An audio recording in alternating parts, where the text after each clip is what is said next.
Ya, pemirsa, Anda kembali bersama kami dalam IDX Precision Closing. Dan di segmen sebelumnya, pemirsa, kami sudah mengajak Anda untuk membahas bagaimana kemudian tanggal 27 Oktober akhirnya menjadi penanda menjadi Hari Listrik Nasional, dan hari ini tepatnya 75 tahun begitu ya dirayakannya Hari Listrik Nasional. Dan untuk membahasnya lebih lanjut terkait dengan perayaan Hari Listrik Nasional di tahun 2020 kali ini sudah tersambung melalui sambungan Zoom bersama dengan Bob Saril, Direktur Niaga dan Manajemen Pelanggan PT PLN Persero. Halo, selamat siang Pak Bob. Selamat siang Mas Fajar. Apa kabar Pak? Alhamdulillah sehat. Semoga Alhamdulillah Mas Fajar selalu sehat ya. Sehat juga Pak. Semua. Tentunya kita harus tetap sehat dan semangat ya Pak di kondisi seperti ini. Ya, Pak Bob, terkait dengan Hari Listrik Nasional ini di hari ini, sebelumnya saya ucapkan selamat begitu ya, terutama kepada teman-teman dan jajaran dari PLN. Tapi kemudian jika kita lihat situasinya sepertinya berbeda nih Pak dengan tahun-tahun sebelumnya. Nah, apa kemudian akhirnya yang mungkin program-program di Hari Listrik ini yang cukup membedakan dengan tahun-tahun sebelumnya? Ya, terima kasih Mas Fajar. Jadi Hari Listrik Nasional ini kan ke-75 tahun. Ya. Ini sejalan dengan bangsa Indonesia yang berumur 75 tahun juga. Dan ini adalah sangat bersejarah sekali di mana para pejuang Indonesia dahulu merebut perusahaan-perusahaan listrik milik Belanda untuk diakuisisi menjadi milik Indonesia. Nah, di dalam rangkaian untuk kegiatan ini, maka pada tanggal 27 Oktober tahun 2020 itu kita merayakan ke-75, dan memang agak berbeda dari tahun sebelumnya tentu saja karena kita dalam situasi pandemi COVID-19 di mana kita harus patuh protokol yang sangat ketat, misalnya tidak berkumpul secara banyak dan kemudian kita harus memakai masker. Nah, untuk itu maka beberapa kegiatan kita dilakukan secara online atau virtual yang bisa dari Zoom dan sebagainya. Tetapi itu tidak mengurangi maknanya, Mas, karena kita langsung ada beberapa tempat tetap kita kasih memberikan bantuan. Jadi pada kegiatan kita ini di tahun ini kita memfokuskan ada 4 kegiatan utama, Mas. Jadi pertama itu kegiatan kita adalah pengabdian kepada masyarakat.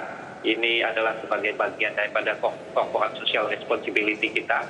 Jadi kita melakukan misalnya innovation and idea conference dan education ini tuntutan kepada masyarakat tentang ilmu kondisi-kondisi terkini, pengetahuan yang harus dipahami, khususnya tidak hanya masalah ketenaga listrikan. Kemudian yang kedua juga kita melakukan apa yang dinamakan charity run and ride, Mas. Jadi charity and run itu diikuti lebih sekitar 12.500 peserta. Nah, ini kunci apa? Dari setiap kilometer yang melakukan lari atau main sepeda ini akan dikonversi dalam bentuk uang. Jadi uang yang terkumpul itu sekitar 4,8 miliar, dan ini akan fully didonasikan pada masyarakat yang dalam keekonomian kurang mampu untuk diberikan listrik gratis, Pak, yang belum punya listrik. Jadi mulai dari instalasinya dan penyambungannya ini gratis dari hasil dari tirai ini. Nah, itu yang kedua. Yang kemudian yang ketiga juga, selain itu kita juga memberikan sekitar 75.000 kepada kaum duafa, juga para anak yatim, bantuan untuk masing-masing orang itu. Kemudian kita lakukan juga nanti ada festival PLN Peduli. Ini yang kita lakukan pada mainstream pertama. Yang kedua kita dalam kegiatan ini juga mendukung program pemerintah dalam bentuk misalnya memajukan ketahanan energi nasional yang dimulai melalui kita ingin meluncurkan apa yang dinamakan nanti sebentar ya adalah konversi dari kompor LPG ke kompor induksi. Mengapa demikian, Mas? Karena kita ingin, seperti kita ketahui bersama, LPG itu adalah hampir 70% ke atas diimpor. Jadi kita akan mengurangi impor dan dibutuhkan menggantikan dengan bahan bakar yang berbasis domestik, yaitu listrik. Jadi ini yang kita lakukan untuk melakukan mendorong bagaimana ketahanan energi nasional. Yang kedua itu adalah kita melakukan Go Green, meluncurkan proyek Go Green adalah menggantikan PLTT atau pembangkit kita yang bertenaga diesel, gerakan ini ke tenaga yang EBT, Mas. Seperti kita ketahui kalau BBM kan import juga, kita net importif. Sehingga kalau kita harus ketahanan energi, kita gantikan EBT yang lebih green lagi. Nah, yaitu mainstream ketiga, kita juga ingin menyapa pelanggan kita, memberikan penghargaan kepada pelanggan kita melalui apa? Kita ingin menyapa pelanggan-pelanggan kita yang ada, mengetahui, mendapatkan input dari mereka, apa permasalahan di lapangan, apa kesulitan di dalam selama pelayanan kami, apa yang perlu diimprove. Dan kemudian kita akan meluncurkan juga produk namanya Renewable Energy Certificate. Renewable Energy Certificate ini ditujukan untuk pelanggan-pelanggan yang menginginkan kira-kira pasokan energinya itu berdasarkan energi yang bersih atau energi renewable.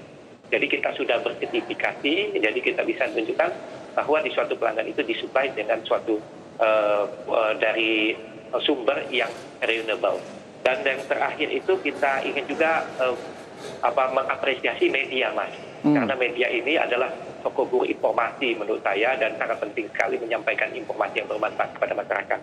Sehingga kita melakukan apa yang dinamakan Journalist Award, kita buat Journal Award dan juga ada lomba foto dan lomba video kepada para wartawan.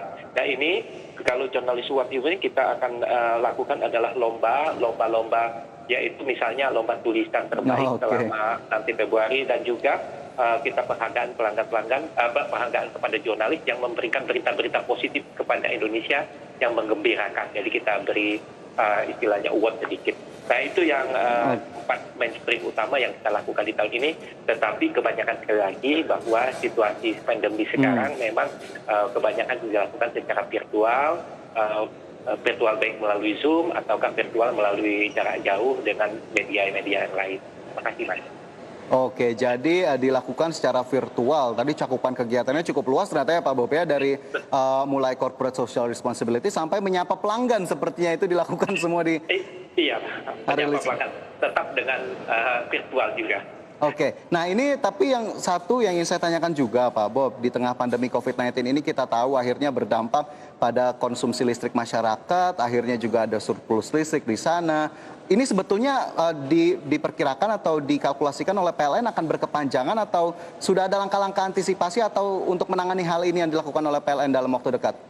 Tentu saja kalau kita melihat, harapan kita bersama dan kami tetap optimis bahwa kita akan berhasil mengalahkan pandemi ini, Mas. Dan pandemi ini akan berakhir. Walaupun nanti tetap virusnya tetap ada seperti flu burung dan flu sebelumnya kan itu juga kira-kira membuat suatu ketegangan atau melalui pandemi. Tapi kenyataannya manusia adalah super menurut saya telah diberikan oleh Tuhan Yang Maha Esa. Nah ini kemampuan untuk mengalahkan atau mengatasi semua masalah yang ada. Dengan adanya ini, maka harapan kita ke depan, pertumbuhan ekonomi kami yakin di tahun depan semakin baik. Tentu saja pertumbuhan ekonomi ini akan diikuti dengan pertumbuhan ketenagalistikan. Tetapi kami juga tidak sampai di situ juga, Mas. Nah, untuk itu kita melakukan suatu produk-produk dan layanan yang lebih bagus sehingga untuk memicu atau mendorong daripada ekonomi. Misalnya, kita ada program dinamakan Super Merdeka UMKM. Itu ditujukan bagaimana UMKM sekarang bisa lebih tumbuh lagi menggunakan listriknya. Kita memberikan suatu kemudahan-kemudahan di dalam menambah daya dan diberikan diskon yang sangat luar biasa yang itu sekitar 75%. Yang kedua juga kita ada program dinamakan Electrifying Agriculture. Di sini kita berusaha memberikan layanan dan memberikan kemudahan pelayanan kepada masyarakat-masyarakat yang di pertanian-pertanian yang tidak ada pompanisasi, kemudian akan merasa pompanisasi listrik, ataukah yang ada pompanisasi yang mereka tidak punya pengairan ya Mas ya, menggunakan pengairan buatan dengan menggunakan pompa itu dari pompa diesel kita ubah menjadi pompa listrik. Dan pompa diesel ini sekali lagi mengurangi import BBM sekaligus biaya yang lebih murah, jauh lebih murah. Rata-rata hampir bisa menghemat 40-50% di dalam pemakaian ketenagalistikan, di dalam pemakaian pompa. Oke, jadi berbagai upaya tetap dilakukan begitu ya untuk kemudian bisa memicu konsumsi agar kembali ke level yang cukup baik lagi kemarin. Kemudian juga tadi saya tangkap optimisme juga tetap harus dibawa begitu ya di tengah kondisi saat ini. Sementara Pak Bob, terakhir saja saya ingin tanyakan kembali, apa sebetulnya harapan dan pesan yang ingin disampaikan oleh PLN kepada masyarakat terutama?